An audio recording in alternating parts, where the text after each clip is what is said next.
नमस्कार, पत्रिका टीवी में आपका स्वागत है। मैं हूं निरंजन और आप देख रहे हैं हेलो डॉक्टर का सवाल जवाब स्पेशल। आज हम बात करेंगे हृदय रोग और उससे जुड़े हुए सवालों की, और हमारे आज के जो विशेषज्ञ हैं उनका परिचय आपको दे देते हैं।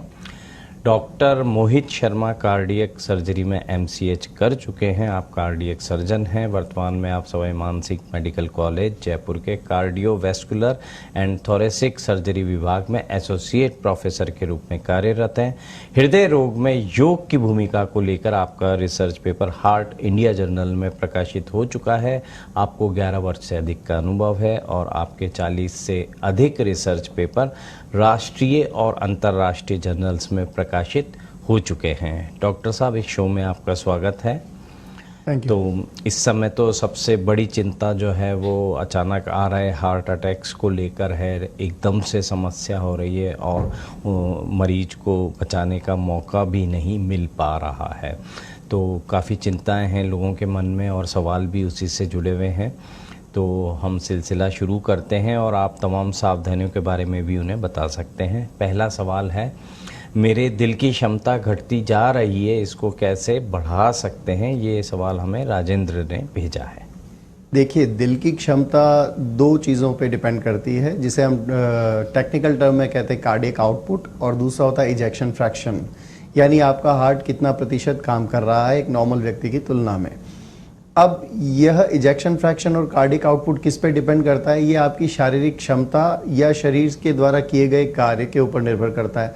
ज़्यादातर लोग आजकल सीडेंटरी लाइफस्टाइल को फॉलो करते हैं, यानी पैदल घूमना कम हो चुका है, केवल मेंटल स्ट्रेस में ज़्यादा रहते हैं और शरीर के स्तर पर बहुत कम कार्य करने लगे हैं। केवल अपना टेबल कुर्सी और बैठे रहने का कार्य ज़्यादा है। इस कारण से धीरे धीरे सीडेंटरी लाइफस्टाइल डायरेक्टली प्रोपोर्शनेट करती है हमारे कार्डियक आउटपुट को।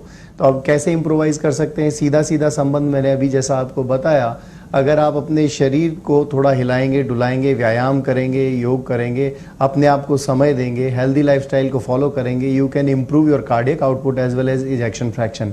हाँ, अगर किसी बीमारी के कारण आपका कार्डियक आउटपुट या इजेक्शन फ्रैक्शन कम हो गया है तो उचित चिकित्सकीय सलाह के माध्यम से उसको पहले ट्रीटमेंट की आवश्यकता है and then follow the routine life, then we can improve. जैसे मॉर्निंग वॉक इसमें बहुत अहम भूमिका निभाती है। इसके अलावा ट्रेडमिल के ऊपर जो लोग रेगुलर वॉक करते हैं वो इसमें अहम भूमिका निभाता है। आज के लाइफस्टाइल में अगर हमको लगता है कि हम पूरा दिन कहीं अगर बैठे हैं एक जगह पर, तो वहाँ हम ट्रेडमिल का यूज़ कर सकते हैं। थोड़ा थोड़ा अपने शरीर को हिलाते डुलाते रहें। सीडेंटरी लाइफस्टाइल इसका मुख्य कारण है कि हम इसको जो इम्प्रोवाइज करें, तो सीडेंटरी लाइफस्टाइल को ब्रेक करें और अपने आप को एक्टिव करें। बिल्कुल। तो आराम तलब जो जीवन शैली है उससे आपको बाहर निकलना पड़ेगा और खान पान पर भी ध्यान रखना पड़ेगा। अगला जो सवाल है वो भी इसी तरह की जानकारी चाहते हैं, तो इससे अतिरिक्त जो है वो आप इन्हें बता सकते हैं कि आजकल स्वस्थ व्यक्तियों में भी हृदय संबंधी रोग से अचानक मृत्यु हो रही है। ऐसी मृत्युओं को रोकने के लिए किस तरह की सावधानी और जांचों की ज़रूरत पड़ती है, इस बारे में बताइए। ये सवाल शौकत जी का है। देखिए, जैसे हम जिन्हें स्वस्थ समझते हैं, सबसे महत्वपूर्ण यह है कि हम समझें सबसे पहले स्वास्थ्य क्या है। तो हेल्थ की डेफिनेशन में 4 पैरामीटर इंक्लूडेड हैं: physical, mental, social and spiritual wellbeing. Merely absence of the disease is known as health. अब हमको लगता है एक व्यक्ति जो शारीरिक रूप से स्वस्थ है, जो हमें दिखाई दे रहा है, हमने उसको कभी पैरामीटर्स पे नापा नहीं, तो हमको लगता है बिल्कुल ठीक ही तो है। अगर हम उसको सही मायने में चिकित्सकीय जांच करें या उसके छोटे छोटे सिम्टम्स को भी इग्नोर न करें, तो हम पाएंगे कि कहीं ना कहीं उसको हिडन कुछ न कुछ दिक्कत हल्की फुल्की हो सकती है। जैसे सामान्य रूप से एक व्यक्ति जो आपको बिल्कुल हेल्दी नज़र आ रहा है, अगर वो थोड़ा सा चलने के बाद उसको सांस फूलता है, तो हमारे भारत जैसे देश में लोग उसको इग्नोर करते हैं। इग्नोर का मतलब जैसे लोग समझते हैं कि हल्का फुल्का कमजोरी है जी, कुछ भी नहीं हुआ। या हृदय की धड़कन अनियंत्रित होती है, अनियमित होती है, वो भी इग्नोरेंस के लेवल पर है। इवन मैं आपको बताऊंगा, जैसे एसएमएस हमारे अस्पताल में ज़्यादातर लोग NYHA क्लास 3 या क्लास 4 की स्थिति में आते हैं, जो ग्रामीण क्षेत्र से आते हैं। इवन इग्नोरेंस की हाइट है, उनको कोई फर्क नहीं पड़ता है, वो सीढ़ियां चढ़ते हुए भी पहुंच जाते हैं। तो हमारे देश में जागरूकता एक सबसे महत्वपूर्ण रोल प्ले कर सकती है। अगर हम इस बात को जानें कि वास्तव में स्वास्थ्य क्या है और हम किस लेवल पर उसे कहेंगे कि ये एग्जैक्टली स्वस्थ है, अगर हमको समझ में आता है कि ये स्वस्थ है, तब हम उस लाइफस्टाइल एज वेल एज उसकी सारी चीज़ों को हम कंटिन्यू कर सकते हैं। अदरवाइज अगर छोटे से छोटा सिम्टम जैसे सांस फूलना, पसीना आना, हृदय की गति का अनियंत्रित अनियमित होना, थोड़ा सा चलने पर शरीर में थकावट का महसूस होना, इस तरह के अगर लक्षण हमारे भीतर हमें कहीं भी नजर आएं या आसपास हमारे किसी भी व्यक्ति में नजर आएं, तो तुरंत चिकित्सकीय जांच और सलाह लेना अति आवश्यक है, क्योंकि छोटे से छोटा सिम्टम किसी एक बड़ी बीमारी का संकेत भी हो सकता है। बिल्कुल बिल्कुल। अच्छा, चूंकि इन्होंने जांच के बारे में भी पूछा है और आप यदि बताएंगे तो ये वही गलती करेंगे कि अपने मन से उन जांचों को करवा लेंगे, तो बेहतर यही होगा कि एक हृदय रोग विशेषज्ञ को दिखाइए और उन्हें जो उचित लगता है, जो जांचें वो करवाना जरूरी समझते हैं, आप वही जांच करवा सकते हैं। लेकिन कोई भी व्यक्ति अपने हृदय की एक शुरुआती स्थिति जानना चाहता है, तो उसके लिए एक सामान्य जांच कौन सी है जिसके बहुत ज़्यादा पैसे भी नहीं लगते हो और उससे एक अंदाज़ा मिल जाता हो? सबसे मुख्य इसमें आता है चेस्ट एक्सरे और ईसीजी, जो बेसिक इन्वेस्टिगेशन है और हमारे घर के आसपास किसी भी छोटी या बड़ी लेबोरेटरी में इजीली अवेलेबल होता है। तो चेस्ट एक्सरे से थोड़ा एक आइडेंटिफिकेशन लग जाता है कि भाई छाती के संबंध में लोगों को लगता है कि एक सामान्य दर्द भी उसको हार्ट का दर्द हो सकता है, जरूरी नहीं है। लेकिन तो हमारे पास रूल आउट करने के लिए ईजीएस्ट वे है छाती का एक्सरे हो जाए और जिस वक्त दर्द हो रहा हो उस वक्त का एक ईसीजी हम निकलवा लें, तो उससे थोड़ा एक आइडेंटिफिकेशन हो सकता है। इसके अलावा जो इसमें हमारे पास जांचें होती हैं उसमें आता है 2D इको, जो थोड़ा स्पेशलाइज सेंटर पे अवेलेबल होता है। और इसके अलावा हमारे पास जो और प्रिसाइज जांच होती है, जो अगर कॉर्नरी वेसल्स की उसको प्रॉब्लम है तो कॉर्नरी एंजियोग्राफी। तो यहाँ तक पहुँचने से पहले हम एक बार ईसीजी करा के या चेस्ट एक्सरे करा के, ब्लड हीमोग्राम करा के अपने एक प्राइमरी फिजिशियन से मिलें, चिकित्सक की सलाह लें। अगर वो फिजिशियन आपको रेफ़र करता है कि भाई इसके आगे अब आपको कार्डियोलॉजिस्ट या कार्डियक सर्जन की सलाह की आवश्यकता है, तो इसमें तुरंत दिखाना चाहिए। बिल्कुल। और हेलो डॉक्टर का नंबर हम आपको व्हाट्सएप पर भी दिखा रहे हैं, या आप अपना सवाल भेज सकते हैं और डॉक्टर के बारे में भी जानकारी ले सकते हैं। अगला सवाल है, मेरे पिताजी की उम्र 60 वर्ष है, उनके दिल के अंदर छेद था, उनका सफल ऑपरेशन भी हुआ, लेकिन उन्हें तंबाकू और अल्कोहल की आदत है, क्या इससे कोई गंभीर नुकसान तो नहीं होगा? प्रिय व्रत हैं जोधपुर से।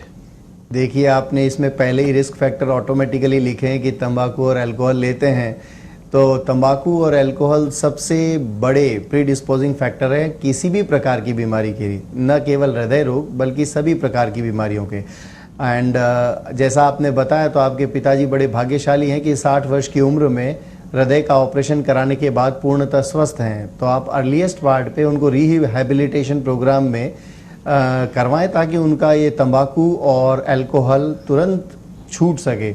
हमारे सीडेंट्री लाइफस्टाइल के अलावा जो मुख्य रूप से संघटक हैं, जिसे हम कह सकते हैं कि प्रीडिस्पोजिंग फैक्टर हृदय रोग संबंधी बीमारियों के, उसमें अल्कोहल, स्मोकिंग, ये दोनों आता है। जैसे हम आम तौर पर देखते हैं, मरीज कहते हैं कि जी हम स्मोकिंग नहीं करते लेकिन तंबाकू खाते हैं। बात एक ही है, tobacco and tobacco related products. अब वो चाहे आप तंबाकू खैनी के रूप में खाइए, चाहे उसको सिगरेट के रूप में स्मोक करिए, चिलम के रूप में स्मोक करिए, इट्स ऑल, ये सभी बीमारियों के कारण हैं। इसी तरह से अल्कोहल किसी भी रूप में, किसी भी फॉर्मेट में स्वास्थ्य के लिए फ़ायदेमंद नहीं हो सकता अनटिल अनलेस कि वो किसी मेडिसिन का संघटक नहीं है। बिल्कुल। तो इन तमाम सावधानियों का ध्यान रखिए और अपने हृदय की उम्र आप बढ़ा सकते हैं। हेलो डॉक्टर में समय हो चला एक ब्रेक का। ब्रेक के बाद भी हमारे सवाल जवाब जारी रहेंगे। देखते रहिए पत्रिका टीवी।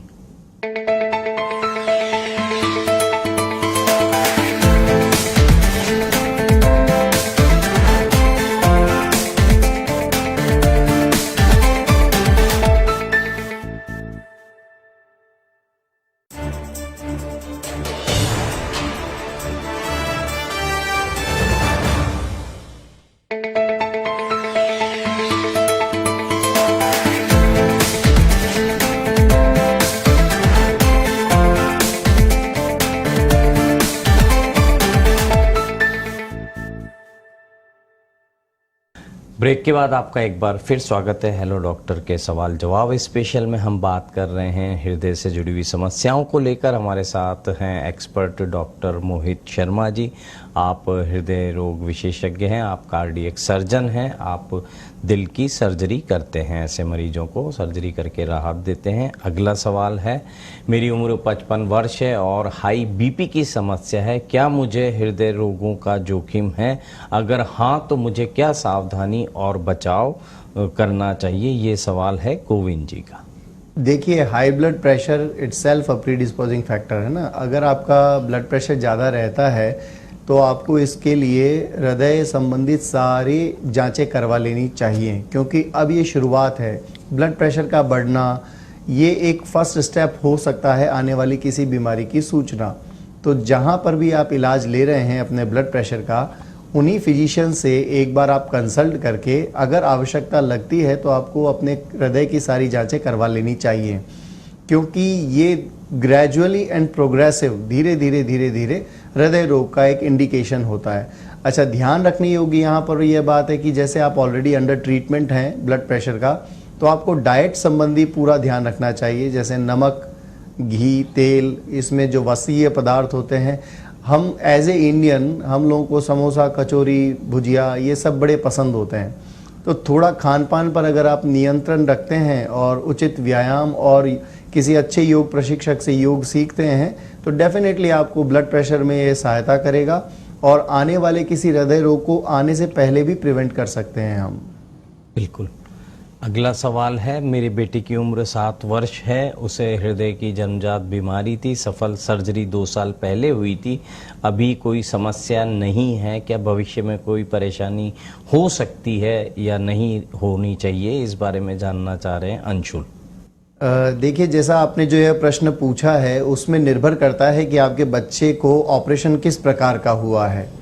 जैसे अगर हम कहें कि एक सामान्य हृदय में छेद की बीमारी है, ASD है या VSD है, वेंट्रिकुलर सेप्टल डिफेक्ट या एट्रियम सेप्टम डिफेक्ट, उस कंडीशन में आपके बच्चे को ऑपरेशन के पश्चात अब भविष्य में कोई दिक्कत नहीं आने वाली है। लेकिन कुछ ऐसी जन्मजात बीमारियां होती हैं जिनका ऑपरेशन स्टेज्ड मैनर में किया जा सकता है। जैसे पहले टेट्रोलॉजी ऑफ फेलो रहा हो और BT शंट किया हो इनिशियल सर्जरी, और आपके जो सर्जन थे उन्होंने आपको एडवाइस किया हो कि भविष्य में इसका दूसरे स्तर का ऑपरेशन होगा या तीसरे स्तर का ऑपरेशन होगा, तो ये उस बच्चे की बीमारी पर निर्भर करता है।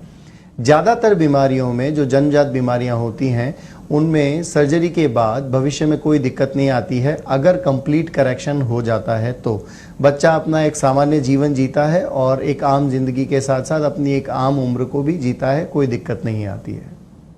तो ऐसे बच्चे फिजिकली एक्टिव हो सकते हैं, मतलब खेलों के अंदर, या ज़्यादा बॉडी बिल्डिंग या इस तरह की जो चीज़ें होती हैं, और पढ़ाई में काफ़ी स्ट्रेस रहता है, तो इससे तो घबराने की ज़रूरत नहीं है? नहीं, बिल्कुल नहीं। जैसा आपने प्रश्न पूछा, ये बहुत महत्वपूर्ण प्रश्न है और बहुत सारे लोगों को आपके इस चैनल के माध्यम से ये मैसेज जाना चाहिए कि बच्चे की जन्मजात हृदय संबंधी बीमारियां सारी की सारी गंभीर नहीं होती हैं। पहली बात, उसमें से मोस्ट ऑफ द डिजीजेज जिनको हम ऑपरेट करते हैं उसमें कंप्लीट करेक्शन हो जाता है, और कंप्लीट करेक्शन के बाद बच्चा एक सामान्य जीवन जीता है जैसे एक सामान्य व्यक्ति। तो उसका फिजिकल लेवल का डेवलपमेंट, मेंटल डेवलपमेंट, ये सब बिल्कुल एक सामान्य बच्चे के जैसा होता है। कुछ बीमारियां ऐसी हैं जो अति गंभीर बीमारियों में आती हैं, उन बीमारियों में स्टेज्ड प्रोसीजर करवाना होता है, तो उसमें उम्र भी लगभग 30-35 साल से ज़्यादा बच्चा जीवित नहीं रहता है, फिर उसको कार्डियक एंड लंग ट्रांसप्लांट में जाना होता है।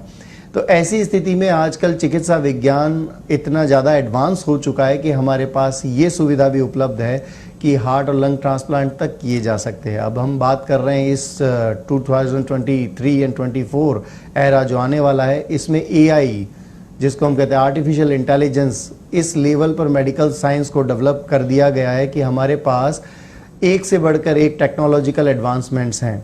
हाँ, लेकिन अगर हम आज की बात करें तो आज की स्थिति में अति गंभीर बीमारियां हैं, जो कुछ ऐसी बीमारियां हैं जिसमें बच्चे का फिजिकल और मेंटल डेवलपमेंट इतना अच्छा नहीं हो सकता है। लेकिन ज़्यादातर केसेस में, मोर देन 90% केसेस में, हम बच्चे का अगर कंप्लीट करेक्शन कर देते हैं तो बच्चे को एक सामान्य जीवन मिल जाता है। बिल्कुल, तो इसमें ज़्यादा चिंता करने की ज़रूरत नहीं है। समय समय पर आप डॉक्टर से सलाह लेते रहें और बच्चे को जीवन में आगे बढ़ने के लिए प्रेरित भी करते रहें, उसका हौसला बढ़ाएं। अगला सवाल है, मेरे पिताजी को हाल ही में स्टेंट लगा है, उन्हें किस तरह की सावधानी और बचाव करने की ज़रूरत है? उनकी उम्र 67 वर्ष है। सूर्य प्रकाश का ये सवाल है। देखिए, पोस्ट पीटीसीए जिसे हम कहते हैं स्टेंट डलने के बाद सबसे पहले तो आपके जहाँ पर भी स्टेंट डला होगा उनको 12 घंटे तक लगभग आईसीयू में रखा होगा और एक आध दिन वो मोबिलाइज करके देख लेते हैं, आईसीयू में ही पेशेंट को थोड़ा सा चला फिरा के देख लेते हैं। उसके बाद उसको एक डाइटरी चार्ट बना के दिया जाता है कि उसे भोजन में क्या क्या सावधानियां बरतनी है, नंबर 1। नंबर 2, हल्के फिजिकल एक्सरसाइज से शुरू करना होता है, जैसे मॉर्निंग वॉक है, इवनिंग वॉक है, थोड़ा बहुत फिजिकल एक्सरसाइजेज हैं। और जैसे जैसे आपका एक्सरसाइज टॉलरेंस लेवल बढ़ता जाता है वैसे वैसे आप थोड़े समय बाद, लगभग हफ्ते 10 दिन बाद से ही अच्छे से रेगुलर एक्सरसाइज और व्यायाम, योग ये सब कर सकते हैं। योग में भी कुछ स्पेशल प्राणायाम हैं जिनके माध्यम से आप अपनी ब्रीदिंग कैपेसिटी को बढ़ा सकते हो और ब्रीदिंग कैपेसिटी और एक्सरसाइज टॉलरेंस ये दोनों चीज़ें बढ़ने पर बिल्कुल सामान्य तरीके से आप अपने शरीर को स्वस्थ रख सकते हो। तो इसमें 3 मुख्य बातें रही। पहला आपका आहार नियंत्रण, दूसरा आपका व्यायाम जो ग्रेजुअली धीरे धीरे अंडर गाइडेंस भी हो सकता है, या तो आप जिस डॉक्टर से सलाह ले रहे हैं उनके अंडर गाइडेंस आप व्यायाम करिए, या फिर तीसरा जो होता है जिसमें आप ग्रेजुअली पहले 5-7 दिन में अपने शरीर की एक क्षमता को एसेस कीजिए और धीरे धीरे उस क्षमता को बढ़ाइए। उसमें कोई नुकसान वाली बात नहीं है क्योंकि ऑलरेडी आपका स्टेंट डलने के बाद लगभग 48 से 72 घंटे तक अगर सब ठीक है तो पॉसिबिलिटी ठीक रहने की ही ज़्यादातर रहती है। फिर धीरे धीरे व्यायाम के साथ अपनी दिनचर्या में योग को शामिल करें, डाइट को क्लियर करें and then live a healthy wealthy life. बिल्कुल बिल्कुल। और हेलो डॉक्टर का व्हाट्सएप नंबर हम आपको लगातार स्क्रीन पे दिखा रहे हैं, यहाँ आप अपना सवाल भेज सकते हैं और डॉक्टर से जुड़ी जानकारी भी पा सकते हैं। अगला सवाल है, मुझे एसिडिटी की समस्या रहती है, पेट टाइट होना, गैस बनना, सीने में जलन होना, हार्ट के ऊपर की तरफ चुभन होना, मुंह में पानी आना, जी घबराना, बेचैनी, कमजोरी और हाथ पैरों में दर्द रहता है। क्या ये हार्ट डिजीज़ के लक्षण तो नहीं है? नीरज पूछ रहे हैं और इनकी उम्र 38 वर्ष है। देखिए, जितने आपने सिम्टम बताएं सामान्यतः ये हार्ट डिजीज संबंधित नहीं होते हैं, तो इसको रूल आउट कैसे करें? हम कैसे यह समझें कि यह दर्द गैस का है या ये हृदय रोग का दर्द है? तो इसमें कुछ चीज़ें हमको as a home remedy we can understand, हम समझ सकते हैं। जैसे कोई भी दर्द अगर आधा घंटे से ज़्यादा आपको सीने के मध्य में हो रहा है, मध्य में, इस बात को अच्छे से समझिए क्योंकि ज़्यादातर पेशेंट पॉइंट आउट करते हैं कभी यहाँ दर्द है, कभी यहाँ दर्द है, कभी यहाँ दर्द है, कभी यहाँ दर्द है। ये ज़्यादातर दर्द हृदय संबंधित नहीं होते। अगर आपके सेंटर ऑफ द चेस्ट में आधा घंटे से ज़्यादा कंटिन्यूअस दर्द है बिना रुकावट के, इंटरमिटेंट नहीं होना चाहिए दर्द कि अभी थोड़ी देर पहले ठीक था, फिर हुआ, फिर रुका, फिर हुआ, इसका मतलब वो भी हृदय का नहीं है। लेकिन कांस्टेंट है, हाफ एन आवर से ज़्यादा है और आपको बार बार रेस्ट करने की ज़रूरत पड़ रही है, तो आप सबसे पहले अपना ब्लड हीमोग्राम, एक्सरे, ईसीजी कराएं और इमीडिएट किसी अच्छे विशेषज्ञ की सलाह लें। ज़्यादातर स्थितियों में जिसमें दर्द कुछ मिनट के लिए होता है या कुछ सेकंड के लिए होता है, उस स्थिति में वो दर्द जनरली गैस्ट्राइटिस या गैस्ट्रिक ट्रबल के कारण होता है और वो आपको एंटासिड लेने से यूजुअली ठीक हो जाता है। तो ये भी एक आपके लिए डायग्नोसिस का फैक्टर कि आपने कोई एंटासिड लिया, इनो पिया या ऐसा कुछ भी जो होम रेमेडी की फॉर्म में लिया, और अगर आपका दर्द रिलीव हो गया है तो इट मीन्स ये गैस्ट्राइटिस है, हृदय संबंधी नहीं है। तो यहाँ पर सिग्निफिकेंट क्या है? एक्सर्ट करने पे पेन होना, नंबर 1। नंबर 2, आधा घंटे से ज़्यादा अगर आपको दर्द हो रहा है लगातार, जो आपके रेस्ट करने पे भी ठीक नहीं हो रहा और किसी एंटासिड से ठीक नहीं हो रहा, तो ये आपके लिए अलार्मिंग साइन है, इसको तुरंत दिखाएं। बिल्कुल, इन सब का ध्यान रखिए। हेलो डॉक्टर में समय हो चला एक ब्रेक का। ब्रेक के बाद भी हमारे सवाल जवाब जारी रहेंगे। देखते रहिए पत्रिका टीवी।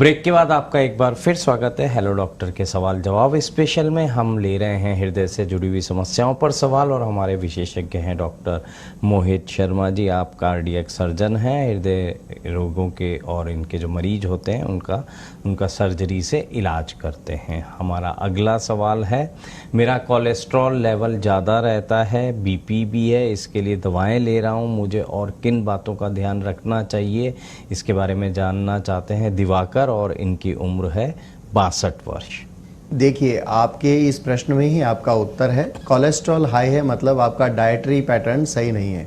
तो सबसे महत्वपूर्ण काम करें, जो भी आपका डाइट आप लेते हैं, भोजन में जो भी आप खा रहे हैं उस पर सबसे पहले ध्यान, और उसके अलावा थोड़ा सा अपना मेहनत का काम जो भी आप कर सकते हैं, सुबह मॉर्निंग वॉक, थोड़ा रेगुलर एक्सरसाइजेज, तो उसके माध्यम से आप कोलेस्ट्रॉल को बर्न कर सकते हैं। तो अपना सबसे महत्वपूर्ण जो इसमें है वो आप अपना डाइटरी चार्ट को क्लियर करें, then you will definitely get benefit of that. और मेडिसिन को बंद नहीं करना है, क्योंकि एक मिथ है कोलेस्ट्रॉल की मेडिसिन कोलेस्ट्रॉल ठीक होने पर बंद हो जाती है, ऐसा नहीं है।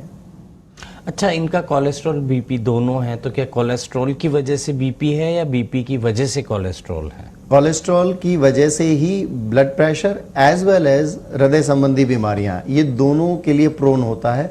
कोलेस्ट्रॉल हमारे जो भोजन है उस भोजन में वसीय पदार्थों के माध्यम से बनता है शरीर में, तो वह जो दोनों ही बीमारियों, blood pressure is a first step for other cardiac diseases, तो इसलिए कोलेस्ट्रॉल का कारण ही उनको ये ब्लड प्रेशर और हृदय संबंधी बीमारियां हैं। तो भोजन पर ध्यान दें। बिल्कुल। अगला सवाल है, मेरी उम्र 39 वर्ष है और मेरे घर में हार्ट डिजीज़ की हिस्ट्री है, ऐसे में मुझे अभी से किन बातों का ध्यान रखना चाहिए? ये सवाल मोहित पूछ रहे हैं। देखिए, प्रिवेंटिव मेजर होता है सबसे पहले। प्रिवेंटिव का अर्थ होता है बीमारी आने से पहले ही अगर हमें यह बात का पता हो कि यह बीमारी, जैसे घर में आपके पिताजी या माताजी या दादा दादी या प्राइमरी रिलेटिव्स को अगर ये बीमारी रही है, तो जिस उम्र में आपके जो भी पेरेंटल या रिलेटिव्स को वह बीमारी रही है उस उम्र में आप सबसे पहला अपना स्क्रीनिंग टेस्ट करवाएं। स्क्रीनिंग कैसे की जाती है? तो स्क्रीनिंग का अर्थ होता है सबसे पहले जो बेसिक इन्वेस्टिगेशंस होते हैं वो आप करवा सकते हैं, जिसमें सारा वर्कअप होता है, नंबर 1। नंबर 2, आप जो भी रिस्क फैक्टर्स हैं, जो प्रोन रिस्क फैक्टर्स हैं, जैसे तंबाकू, अल्कोहल, जर्दा या अधिक सोना, व्यायाम न करना, सीडेंटरी लाइफस्टाइल, भोजन में अधिक वसीय पदार्थ खाना, नमक, इन सब का अगर आप परहेज शुरू से करते हैं तो आप इन सारी बीमारियों के लिए प्राइमोर्डियल प्रिवेंशन के लेवल पर हैं। एंड देन आप प्राइमरी प्रिवेंशन पर काम करते हैं अगर आप व्यायाम और योग को अपने लाइफ में इन्वॉल्व करते हैं। तो अगर आप प्राइमोर्डियल और प्राइमरी प्रिवेंशन के लेवल पर अगर आप काम कर रहे हैं तो महत्वपूर्ण यह हुआ कि अब आपके चांसेस कम हैं या और लेटर ऑन, जैसे सपोज आपकी अभी आपने उम्र बताई 39 ईयर्स है, तो ऐसी स्थिति में आपको हो सकता है 45-50 साल के बाद यह बीमारियां कहीं ना कहीं आपको दिक्कत दे सकती है। लेकिन हाँ, जिनकी भी फैमिली हिस्ट्री है उनको अपनी स्क्रीनिंग टाइम टू टाइम करवाते रहना चाहिए। बिल्कुल। अगला सवाल है, मेरी उम्र 50 वर्ष है, कहते हैं कि मेनोपॉज के बाद महिलाओं में हार्ट डिजीज़ की आशंका बढ़ जाती है, इससे बचाव के लिए मुझे किन बातों का ध्यान रखना चाहिए? एक महिला दर्शक हैं ये, उनका सवाल है। देखिए, मेनोपॉज के बाद में ब्लड प्रेशर एंड कोलेस्ट्रॉल दोनों बढ़ते हैं। उसका कारण है जो हार्मोन्स थे ईस्ट्रोजन एंड प्रोजेस्टेरोन, उनकी रेगुलरिटी होने लगती है। तो इसमें प्रिवेंशन के लेवल पर एज सच कोई मेडिसिन नहीं है, लेकिन हाँ, जो लोग आज के वक्त में यूज़ करते हैं इसे हम कहते हैं HRT, हार्मोन रिप्लेसमेंट थेरेपी, जिसमें विटामिन डी और कैल्शियम का सबसे बड़ा रोल है। तो ये सब आप अपने रूटीन डाइट के माध्यम से भी आप इसको कंट्रोल कर सकते हैं। और मेरा ये मानना है कि मेनोपॉज न केवल हृदय संबंधी बीमारियों बल्कि हड्डियों की बीमारियों के लिए भी उत्तरदायी है, जैसे ऑस्टियोपोरोसिस और शारीरिक थकावट इत्यादि। तो उसके लिए भी हम 2-3 बातों में से महत्वपूर्ण तो यही है कि अपने आप को स्ट्रेस फ्री रखिए और भोजन पर अच्छे से ध्यान दीजिए, रेगुलर व्यायाम, योग, इन सब को अपने जीवनचर्या में शामिल करिए। और अगर आपको लगता है कि नहीं अभी भी कहीं दिक्कत है तो उसमें हार्मोन रिप्लेसमेंट थेरेपी के लिए किसी अच्छे विशेषज्ञ की राय ले सकते हैं। किंतु ये डेफिनेटली सत्य है कि पोस्ट मेनोपॉजल चांसेस बढ़ जाते हैं आपके हृदय संबंधित बीमारियों के, तो आपको इसमें भी अपना रेगुलर स्क्रीनिंग टेस्ट वगैरह कराना चाहिए। बिल्कुल। अच्छा, एक हम अधिकतर ऐसा खबरें पढ़ते हैं कि महाधमनी जो है वो फट जाती है, तो ये भी हार्ट से जुड़ा हुआ ही मामला है, और इसमें भी मतलब जो आप बता रहे हैं बीपी है, कोलेस्ट्रॉल है, डायबिटीज़ है या लाइफ हिस्ट्री, क्या इसकी भूमिका होती है? हाँ, बिल्कुल आपका सत्य आपने कहा है कि इसे हम कहते हैं आओर्टिक, जैसे महाधमनी है इसे हम टेक्निकल टर्म में कहते हैं आओर्टा। अब इसमें जो सबसे महत्वपूर्ण है, अगर किसी को हाई ब्लड प्रेशर है, जैसे आजकल लोगों के 180-200 तक ब्लड प्रेशर जाता है, तो डिसेक्शन ऑफ आओर्टा जिसे हम कहते हैं, यानी आओर्टा महाधमनी भीतर से फट जाती है और वो पूरे शरीर में जो ब्लड सप्लाई करने वाली वेसल है, उस वेसल के फटने से आपकी गुर्दे, आपका लिवर, आपका और जो वाइटल ऑर्गन्स है वो प्रभावित होते हैं, क्योंकि उनकी ब्लड सप्लाई प्रॉपर नहीं होती। ऐसी कंडीशन में इमरजेंसी सर्जरी की जाती है, नंबर 1। दूसरा, अगर क्रॉनिकली ब्लड प्रेशर ज़्यादा है तो अब वो आउर्टा फटेगी नहीं, लेकिन धीरे धीरे धीरे डायलेट होती जाती है, एन्यूरिज्मल डायलेशन जिसको बोलते हैं, यानी आपकी महाधमनी में धीरे धीरे धीरे धीरे वो ऐसे बढ़ता जा रहा है कि आप बम के ऊपर बैठे हैं। जब वो कभी एन्यूरिज्म फटेगा तब भी आपकी यकायक मृत्यु हो सकती है। तो इस स्थिति में भी सर्जरी ही इसका उपचार होता है। तो अब क्या ध्यान रखना होता है इसमें? तो 2 महत्वपूर्ण बातें, अगर आपका हार्ट रेट और ब्लड प्रेशर ये दोनों रेगुलेटेड रहते हैं तो वह एन्यूरिज्म या जो आपकी महाधमनी अभी फूल रही है धीरे धीरे, वो फटने से प्रिवेंट हो जाती है। तो कुछ एन्यूरिज्म केवल कंजर्वेटिवली मैनेज हो जाते हैं और कुछ एन्यूरिज्म जो बिल्कुल बॉर्डर लाइन है, अब उनको आपको सर्जरी की नीड होती है। तो इसमें अलग अलग तरह की सर्जरीज होती हैं और सारी सुविधाएं आज के डेट में अवेलेबल हैं। तो अगर पेशेंट सही टाइम पर जांच करा के, और या फिर हो सकता है आने के बाद जांच करा ले, तो वो सही टाइम पर ट्रीट हो जाए तो बचाया जा सकता है। बिल्कुल। और जो आपका विषय है कि हृदय रोग और योग, तो योग से हम अपने हृदय को कैसे स्वस्थ रख सकते हैं? देखो, अब इसमें एक बहुत महत्वपूर्ण डिक्टेम है। जैसे हमने पहला प्रश्न पूछा था इजेक्शन फ्रैक्शन और कार्डियक आउटपुट पे इम्प्रूवमेंट में, तो एक प्राणायाम है नाड़ी शोधन प्राणायाम। नाड़ी शोधन प्राणायाम मुझे ऐसा लगता है कि भारत में तो हजारों वर्षों से वैदिक एरा से किया जा रहा है, लेकिन ये अतिशयोक्ति नहीं है कि आने वाले सालों में कोई बाहर से या वेस्टर्न कंट्री से आए और हम भारतीयों को नाड़ी शोधन सिखाए।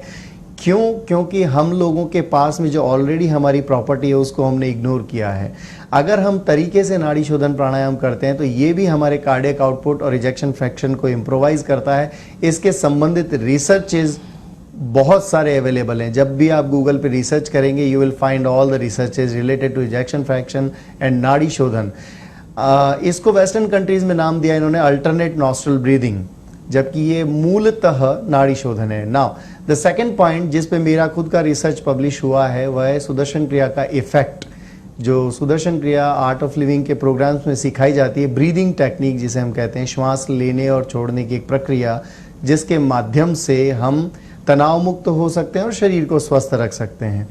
तो इस टेक्निक पे कैसे हार्ट रेट पर, ब्लड प्रेशर पे और बाकी वाइटल पैरामीटर्स पे फ़र्क पड़ता है, तो ये भी एक रिसर्च था जो ईयर 2015 में पब्लिश हुआ था हार्ट इंडिया जर्नल में। हमने 20-20-20 3 सब ग्रुप लेकर के उसको स्टडी किया and the results were amazing. कि जो लोग रेगुलर प्रैक्टिशनर हैं योगा को, जिन्होंने अपने जीवन में अपना रखा है, तो उनके लाइफ में काफ़ी हद तक ब्लड प्रेशर और हार्ट रेट जो है वो ऑलमोस्ट रेगुलेटेड रहते हैं।